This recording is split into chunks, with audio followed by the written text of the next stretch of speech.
The gear changes are semi-automatic. The driver can change gears using paddles behind the steering wheel, and the gearbox will automatically adjust to the appropriate gear. Moving on to the suspension and wheels, pushrod or pull rod suspension is used to keep the tires in contact with the road and provide a smooth ride for the driver. Some cars use a combination of both types of suspension. The pushrod system uses rods that connect the suspension to the frame and push the tires up and down, while the pull rod system uses rods that are attached to the tires and pulled by the frame. To reduce weight and increase strength, many parts of the suspension are made from titanium and carbon fiber. As for the wheels, they're typically made from a magnesium alloy, which is strong but also lightweight. Let's not forget about the electronics and software. Although the FIA standardizes the ECU or engine control unit, it's still a complex piece of equipment that controls everything, from the engine to the hybrid systems to the telemetry that's sent back to the team. Basically, it's like the brain of the car.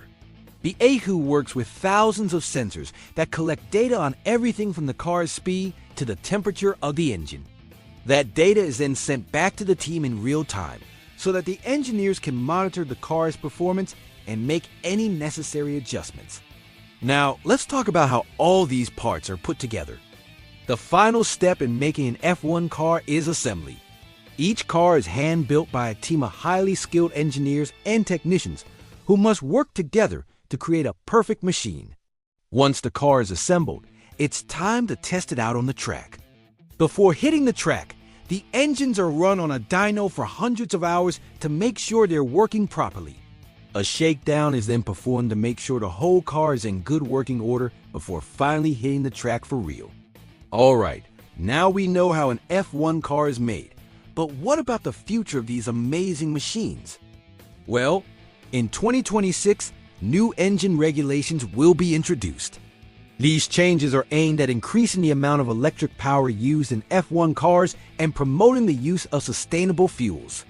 While it remains to be seen exactly what form these changes will take, it's clear that the future of F1 cars is headed in a more electric and sustainable direction.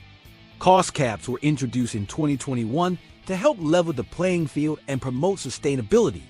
Teams are now limited to a certain amount of money that they can spend on developing and building